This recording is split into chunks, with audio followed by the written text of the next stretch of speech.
Bu hikoya shoshilinch qarorlar haqida emas. Bu hikoya sabr, sukut va kechikkan hislar haqida. Sabr bilan kutilgan sevgi. Hayotda ko'p insonlar boshidan o'tkazgan, ammo ovoz chiqarib ayta olmagan tuyg'ular haqida audio hikoya. Ba'zan inson hayotida shunday lahzalar bo'ladiki, u oddiy ko'ringani bilan keyinchalik butun taqdiringni o'zgartirib yuboradi. O'sha kun ham shunday kunlardan biri edi. Bahor endi kirib kelayotgan, ammo havo hanuz salqin. Ko'chalar odatdagidek gavjum, har kim o'z tashvishi bilan band. U esa ishidan erta chiqib bekatda avtobus kutib turardi. Quloqda na musiqa bor, na telefonda chalg'itadigan narsa, faqatgina charchoq va ichida tushunarsiz bir bo'shliq.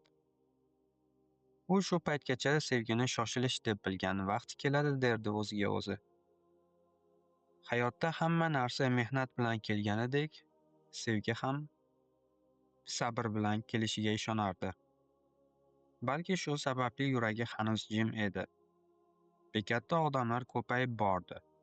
Kimdir telefoniga tikilgan, kimdir sovuqdan yelkalarini qisgan. Shu payt u uni ko'rdi. Oddiy qiz edi. Ko'zga tashlanadigan darajada chiroyli ham emas. E'tiborsiz qoladigan darajada oddiy ham emas. Usti och rangli palto, qo'lda kichkina sumka, sochlari yelkasiga tushib turardi. Ammo eng qizig'i uning nigohi edi. Sokin, lekin chuqur. Xuddi ichida aytilmagan gaplari ko'pdek. Ular bir-biriga qarashdi. Atigi bir necha soniya, lekin shu qisqa lahzada atrofdagi shovqin yo'qolgandek bo'ldi. U yuragida nimanidir siljiganini sezdi. Bu hayajon emasdi, qo'rquv ham emasdi. Bu begona bo'lmagan tuyg'u edi. Go'yo oldin ham tanishdik. Qiz nigohini tezda olib qochdi. U esa o'zini noqulay his qilardi. Nega buncha qarab qolding deb ichidan o'ziga o'zi tanbeh berdi. Lekin yuragi hanuz tinchimay urardi. Avtobus keldi. Odamlar shoshilib chiqib ichkariga kira boshlashdi. U ham qadam tashladi. Tasodifmi yoki taqdir, ikkalasi ham bir xil avtobusga chiqdi. Hatto bir-biriga yaqin joyda turib qolishdi. Avtobus yurdi. Derazadan tashqarida shahar sekin orqada qolardi. U qizga yana qaradi. Qiz tashqariga tikilgan, nimanidir o'ylayotgandek. Uning yuziga sokinlik bilan birga yashirin g'am ham bor edi. Go'yo hayot uni erta ulg'aytirgandek. U gap boshlashni o'yladi. Oddiy bir jumla, masalan, avtobus har doim shunaqa gavjummi yoki bugun havo sovuq ekan? Ammo ichidagi tortinish bunga yo'l qo'ymadi. So'zlar tomog'iga kelib qaytib ketdi. Balki shunchaki tasodifdir deb o'zini ovutdi u. Har kuni qancha odamni ko'ramiz, hammasi taqdir bo'lavermaydi. Ammo yuragi bu gapga ishonmadi. Bir bekat o'tgach qiz avtobusdan tushdi. Eshik yopilishidan oldin u yana bir marta orqaga qaradi. Nigohlari yana uchrashardi. Bu safar qizning labida juda bilinar-bilinmas tabassum paydo bo'ldi. Shu tabassum uning ichidagi shubhalarni butkul yo'q qildi. Avtobus yurib ketdi, qiz esa bekatda qolib ketdi. U derazadan uzoqlashib borayotgan qiyofaga qarab qoldi. Yuragida g'alati bir bo'shliq paydo bo'ldi. Go'yo nimanidir yo'qotgandek. O'sha kuni u odatdagidan ko'ra ko'proq o'yladi. Ishida ham diqqati bo'linib turdi.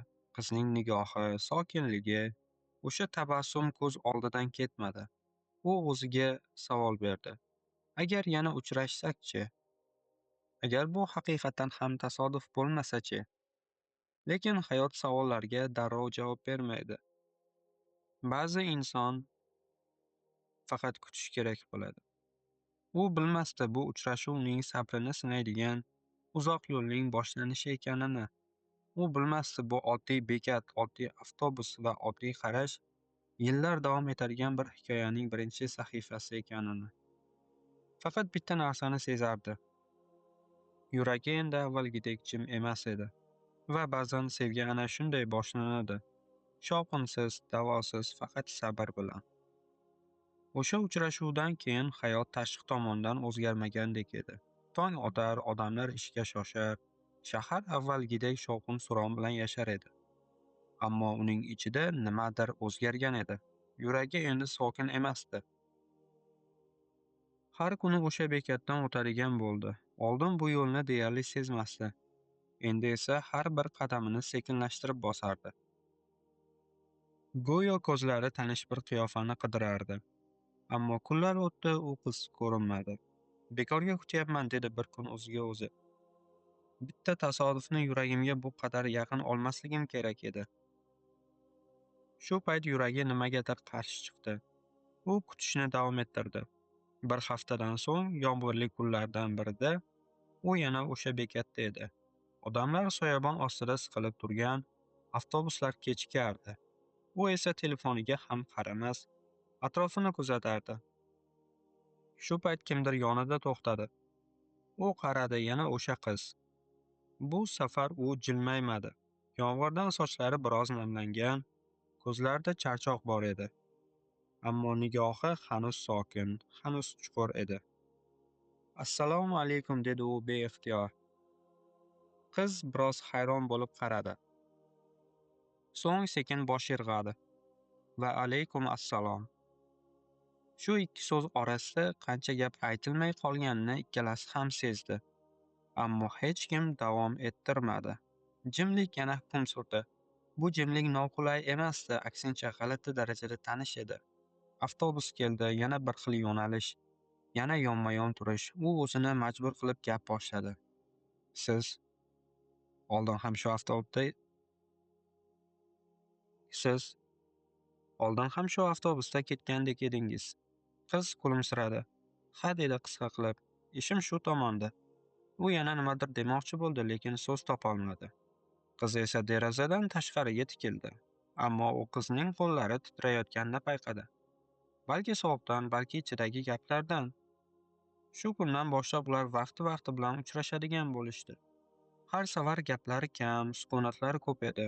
Ammo shu sukunat orasida yuraklar asta-sekin bir-birini taniy boshladi. U qizning ismi Dilnoza ekanini bildi. Qiz esa uning ismini so'ramadi ham. Bu hol uni biroz ajablantirdi, ammo ich-ichidan yoqdi ham. Go'yo shoshilish shart emasdek. Dilnoza ko'p gapirmasdi, hayoti haqida ham kam narsa aytardi. Faqat ba'zan uydagilar kutyapti yoki ishdan charchadim degan jumlalar bilan cheklanardi. Lekin uning ko'zlarida aytilmagan hikoyalar yashirin edi. U esa o'zini sezdirmasdan Dilnozaga o'rganib qoldi. Uning sokinligi, ortiqcha savol bermasligi, har narsani tushunib turgandek qarashi yuragiga yaqin edi. Ba'zan avtobusdan tushgach, yo'llari bir tomonga to'g'ri kelib qolardi. Ular jim yurishardi, bu jimlikda ham bir yaqinlik bor edi. Ammo u hech qachon ortiqcha qadam tashlamadi. Qizning chegarasini sezardi va hurmat qilardi. Bir kuni Dilnoza kutilmaganda dedi: "Siz hech qachon shoshilmaysizmi?" U hayron bo'lib qaradi. "Nimaga?" "Gapirishga, so'rashga", dedi qiz, ovozi juda past chiqib. U biroz o'ylanib qoldi. "Ba'zi narsalar shoshilsa qadrini yo'qotadi", dedi sekin. "Men esa sabrni afzal ko'raman." Dilnoza unga qaradi. Bu qarash avvalgilardan boshqacha edi. Unda minnatdorchilik ham, qo'rquv ham bor edi. "Hamma ham shunday emas", dedi u. "Ko'pchilik tezda kirib kelib, tezda chiqib ketadi." U shu payt yuragidan o'tayotgan gapni aytmoqchi bo'ldi. "Men ketmoqchi emasman", ammo yana jim qoldi. Balki bu ham sabrning bir ko'rinishidir. O'sha kuni ular uzoqroq yurishdi. Ammo baribir xayrlashish payti keldi. Dilnoza ketar ekan birdan to'xtadi. "Balki yana ko'risharmiz", dedi. Bu savol edi yoki umid. U bilmasdi. Ammo yuragi iliqlashib ketdi. "Albatta", dedi u. "Agar taqdir xohlasa." Dilnoza bosh irg'ab ketdi. U esa uzoq qarab qoldi. Ichida quvonch bilan birga xavotir ham bor edi. Chunki u sezardi. Bu jim sevgi oson bo'lmaydi. Bu yo'lda kutish, tushunmaslik va sukut ko'p bo'ladi. Ammo u tayyor edi. Chunki ba'zi sevgilar shovqin bilan emas, aynan jimlik bilan ulg'ayadi. Va ba'zan eng chuqur hislar hech qachon baland ovozda aytilmaydi. Hayot ba'zan insonni eng o'rganib qolgan joyidan uradi. U buni Dilnoza bilan bog'liq o'zgarishlar boshlanganda his qildi. Avvaliga hammasi odatdagidek edi. Bekat, avtobus, jim suhbatlar, ko'zlar orqali aytilgan gaplar. Ammo sekin-asta nimadir uzila boshladi.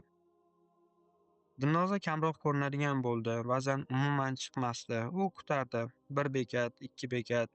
Yomg'irda ham, sovuqda ham. Ammo ko'pincha bekat bo'sh qolardi.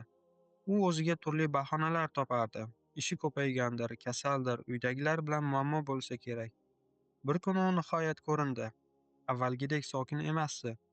Ko'zlarida charchoq, yuzida taraddud bor edi. Ular avtobusga chiqishdi. Ammo bu safar jimlik boshqacha edi, og'ir. Hammasi joyidami, dedi u sekin. Dilnoza darhol javob bermadi. Bir necha soniya sukut saqladi, so'ng bilmayman dedi. Balki joyida emasdi. Bu so'zlar uning yuragiga g'alati urildi. Agar gaplashgingiz kelsa, men tinglayman, dedi u shoshmasdan. Dilnoza boshini qimirlatdi, lekin gapirmadi. Avtobusdan tushgach, odatdagidan tezroq xayrlashdi, hatto ortiga ham qaramadi. Shu kundan keyin hammasi o'zgardi. Dilnoza butunlay ko'rinmay qo'ydi. Kunlar haftalar oylarga aylandi. U kutdi. Har safar bekatda ichida nimadir uzilgandek bo'lardi. Ammo u ketmadi. Kutishni davom ettirdi. Bir kuni u Dilnozani tasodifan ko'chada ko'rib qoldi. U yolg'iz emasdi, yonida o'rtacha yoshdagi ayol bor edi. Ehtimol onasidir. Dilnoza uni ko'rib qoldi. Nigohlari bir zumga to'qnashdi. Ammo bu safar u jilmaymadi. Faqatgina ko'zlarini pastga qaratdi. O'sha kuni kechqurun Dilnozadan xabar keldi. Juda qisqa edi. Kechirasiz, endi ko'risholmaymiz. Shunday bo'lgani to'g'riroq. U uzoq vaqt telefonga tikilib qoldi. So'zlar ko'p edi, lekin qaysi birini yozishni bilmasdi. Oxiri faqat bitta jumla yubordi. Agar sabab bo'lsa, bilishga haqqim bormi? Javob kelmadi. Na o'sha kuni, na keyingi kuni. U shu payt anglab yetdi. Bu ajralish emas, bu sukut bilan ketish edi. Eng og'iri ham shu edi. Chunki sukutda ming xil savol tug'iladi, lekin javob yo'q. Vaqt o'tdi, u ishini o'zgartirdi. Boshqa yo'nalishda yuradigan bo'ldi. Bekatni ham almashtirdi. Ammo Dilnoza xotirasi undan ketmadi. Ba'zan tushida ko'rardi, ba'zan begona odamlar orasida o'xshash qiyofani ko'rib yuragi tez urib ketardi. Bir yil o'tdi, so'ng ikkinchi yil. Hayot davom etdi. Atrofdagilar endi o'ylama, unut deyishardi. U esa unutishga urinmadi ham, chunki u sevgi shoshilinch qaror emasligini bilardi. Ba'zi hislar vaqt bilan o'lchanmaydi. Bir kuni u boshqa shaharga ish bilan ketdi. Yangi muhit, yangi odamlar, hayot go'yo yangi sahifa ochgandek bo'ldi. Lekin qalbida bir burchak bo'sh qolaverdi. Hech kimni u joyga yaqinlashtirmadi. Yillar o'tib u Dilnoza haqida eshitdi. Umumiy tanish orqali. U turmushga chiqqan ekan, ammo baxtli emasligi aytildi. Bu gapni eshitganda u quvonmadi ham, achinmadi ham. Faqat yuragi jim bo'lib qoldi. Chunki u hech qachon Dilnozaga baxtsiz bo'lishni tilamagan edi. O'sha kecha u uzoq o'yladi. Agar o'sha payt ko'proq so'raganida, agar sabr bilan birga jur'at ham qilganida, balki hammasi boshqacha bo'larmidi? Ammo o'tgan vaqtga savol berib bo'lmaydi. U faqat bitta narsani bilardi. Sevgi yo'lida sabr qilish ham sinov ekan va ba'zan bu sinov yillar bilan o'lchanadi. U hali bilmasa, taqdir hali oxirgi so'zini aytmaganini. Ba'zi ajralishlar yakun emas, ba'zilari faqat uzoq tanaffus xolos. Hayot ba'zan seni eng tayyor emas paytingda o'tmishing bilan yuzma-yuz qiladi. U buni o'sha kuni tushundi. Yillar o'tgan edi. U endi o'sha eski bekatlarda kutib yuradigan yigit emasdi. Ishida barqarorlik, hayotida tartib bor edi. Tashqi tomondan hammasi joyida ko'rinar, ammo ichida hanuz aytilmagan gaplar yashardi. Ular bilan yashashga o'rganib bo'lgandi. O'sha kuni u ishxonadan kech chiqdi. Shahar odatdagidek shovqinli, lekin yuragi g'alati, bezovta edi. Qadamlarini tezlatib, yaqin do'konga kirishga qaror qildi. Navbatda turganida kimdir uning ismini sekin aytgandek bo'ldi. Sizmisiz? U ortiga o'girildi. Yuragi bir zum to'xtab qolgandek bo'ldi. Dilnoza. U bir zumga gapira olmadi. Qarshisida turgan ayol tanish edi, ammo boshqacha. Yuzida yillar izi bor. Ko'zlarida esa avvalgidan ham chuqurroq sukut. Sochlari yopilgan, kiyimi sodda, ammo nigohi. U nigohni adashtirib bo'lmasdi. Salom, dedi u nihoyat. Salom, dedi Dilnoza. Ovozi past, lekin titroq yo'q edi. Ular bir necha soniya jim turishdi. Atrofdagilar harakatda, faqat ular go'yo vaqt ichida qotib qolgandek edi. Qalaysiz, dedi u. Yaxshi, Dilnoza biroz to'xtab. O'zingizchi? Yaxshi, dedi u. Ammo bu yaxshi so'zi ichidagi hamma narsani yashirib turardi. Do'kondan chiqishgach Dilnoza to'xtadi. Agar vaqtingiz bo'lsa, biroz yurib gaplashsak bo'ladimi? U bosh irg'adi, yuragi tez urardi, ammo yuzida sokinlikni saqladi. Ular yonma-yon yurishdi. Avval gap topilmadi. Har ikkisi ham qayerdan boshlashni bilmasdi. Nihoyat Dilnoza sukutni buzdi. Men o'sha payt ketishga majbur bo'lgan edim. U to'xtab qoldi. Majbur? Dedi sekinlik bilan. Dilnoza bosh irg'adi. Oila, qarorlar, bosim. Men tanlashga jur'at qila olmadim. Bu so'zlar yillar davomida ichida yig'ilib kelgan savollarga kichkina javob edi. Ammo u yengil tortmadi. Aksincha yuragida eski og'riq sekin uyg'ondi. Nega aytmadingiz, dedi u. Hech bo'lmaganda xayrlashmadingiz. Dilnoza ko'zlarini pastga tushirdi. Chunki aytsam qolib ketishim mumkin edi. O'sha payt esa bunga kuchim yetmasdi. U bu javobni qabul qildi, ammo kech edi, juda kech. Endi-chi? Dedi u bilmasdan. Endi nima bo'ladi? Dilnoza chuqur nafas oldi. Endi men yolg'izman, dedi. Hayotim boshqacha, ammo ichimda bir savol yillar davomida tinchlik bermadi. Agar sizni yana ko'rsam, yuragim nima deydi? U to'xtadi. Bu savol uning yuragini ham titratdi. Chunki u ham shu savol bilan yashab kelgan edi. Yuragingiz nima dedi? So'radi u. Hali ham jim emasligini, dedi Dilnoza. Ular yana jim yurishdi. Bu jimlik avvalgidek iliq emasdi. Unda ikkilanma, qo'rquv va kechikkan haqiqat bor edi. Ba'zan qaytish ham yechim bo'lmaydi, dedi u, chunki odamlar o'zgaradi. Bilaman, dedi Dilnoza. Men ham o'zgarganman, siz ham. Unda nega bu uchrashuv, dedi u. Dilnoza to'xtadi. Balki bu xayrlashish uchundir, dedi. Yoki oxirgi imkon. Bu so'zlar havo ichida osilib qoldi. U qarorlar qila olmasdi. Yuragi hali ham Dilnozani tanirdi, ammo aqli o'tmishdagi sukutni unutmagan edi. Menga vaqt kerak, dedi u oxiri o'ylash uchun. Dilnoza bosh irg'adi. Men shuni kutgan edim, dedi. Sabringizni. Ular xayrlashdi. Bu safar uzoqroq qarashdi, ammo hech biri ortidan chaqirmadi. U yo'lida davom etdi. Yuragi yana ikki o't orasida edi. Kechikkan sevgi va o'zini asrash o'rtasida.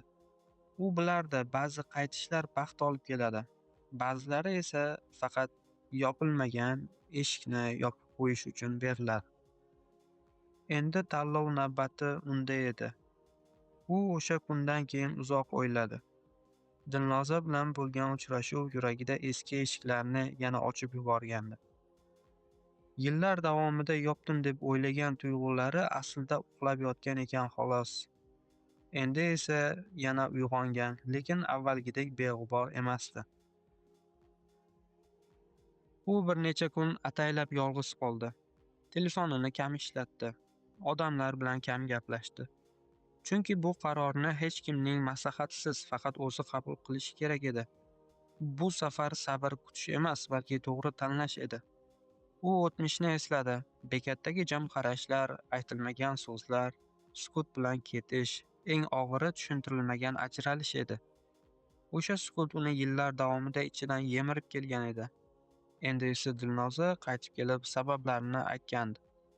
Ammo sabablar og'riqni kamaytirmasdi, faqat uni tushunarli qilardi. Bir kuni u Dilnozaga xabar yozdi. Uchrashib gaplashsak bo'ladimi? Javob tez keldi. Albatta. Ular shaharning sokin bir joyida uchrashishdi. Kichkina joyxona, atrofda shovqin yo'q. Odam kam. Bu joy ikkalasiga ham mos edi. Avvalgidek qarama-qarshi emas, yonma-yon o'tirishdi. Bu ham o'zgarish edi. Men ko'p o'yladim, dedi u suhbatni boshlab. Sizni ko'rganimda yuragim hali ham sizni tanishini bildim. Ammo bu yetarli emas. Dilnoza jim tingladi. Nigohida umid ham, qo'rquv ham bor edi. Men sizni ayblamayman, davom etdi u. O'sha paytda qilgan tanlovingiz uchun, ammo o'sha sukut meni o'zgartirdi. Men endi har qanday sevgiga ko'r-ko'rona kira olmayman. Dilnoza sekin bosh irg'adi. Men tushunaman, dedi u. Men qaytib kelib, hammasi avvalgidek bo'lishini kutmadim. Faqat yuragimni tekshirib ko'rmoqchi edim. Men ham, dedi u. Va shuni bildimki, men sizni hanuz hurmat qilaman. Sizga befarq emasman, lekin bu qaytish emas. Bu so'zlarni aytish oson emasdi. Yuragi og'ridi. Ammo ichida g'alati bir yengillik paydo bo'ldi. Chunki u nihoyat o'ziga yolg'on gapirmayotgan edi. Dilnozaning ko'zlari namlandi, lekin u yig'lamadi. Balki bu ham sabrning mukofotidir, dedi u. Har kim o'z haqiqatini topishi. Ular uzoq suhbatlashishmadi. Keragi aytilgandi. Xayrlashish paytida bu safar ichida savol qolmadi. Faqatgina minnatdorchilik bor edi. Bir vaqtlar bir-birining hayotidan o'tib ketgan ikki inson sifatida. U uyiga qaytar ekan, yuragi og'ir emasdi, aksincha sokin edi. Go'yo ichidagi tugun yechilgandek. U tushundi, sabr faqat kutish emas ekan, ba'zan sabr voz kechishni ham o'z ichiga olar ekan. Oradan oylar o'tdi, hayot yana o'z iziga tushdi. Bir kuni u ishxonaga yangi kelgan bir ayol bilan tanishdi. Oddiy, samimiy, ko'zlarida oshkoralik bor edi. U bilan gaplashish oson edi. Eng muhimi, bu safar sukut yo'q edi. Savollar bor edi, javoblar ham. U shoshilmadi, lekin qochmadi ham. Chunki u sabrni o'rganib bo'lgan edi. Ba'zan u Dilnozani eslab qolardi, ammo endi bu xotira og'riq bermasdi. Bu o'rgatgan, ulg'aytirgan xotira edi. U shuni anglab yetdi. Sabr bilan kutilgan sevgi har doim ham o'sha inson bilan yakunlanmas ekan. Ba'zan sabr seni to'g'ri insonga tayyorlar ekan va ba'zan taqdir seni mukofotlashdan oldin seni sinab ko'rar ekan. U endi bilardi. Sevgi shoshqaloqlikni yoqtirmaydi. Sabr esa hech qachon behuda ketmaydi. Hikoyani oxirigacha tinglaganingiz uchun rahmat. Siz uni o'rnida bo'lsangiz kutarmidingiz? Agar hikoya sizga ta'sir qilgan bo'lsa, like bosing. Yangi qismlar uchun kanalga obuna bo'ling.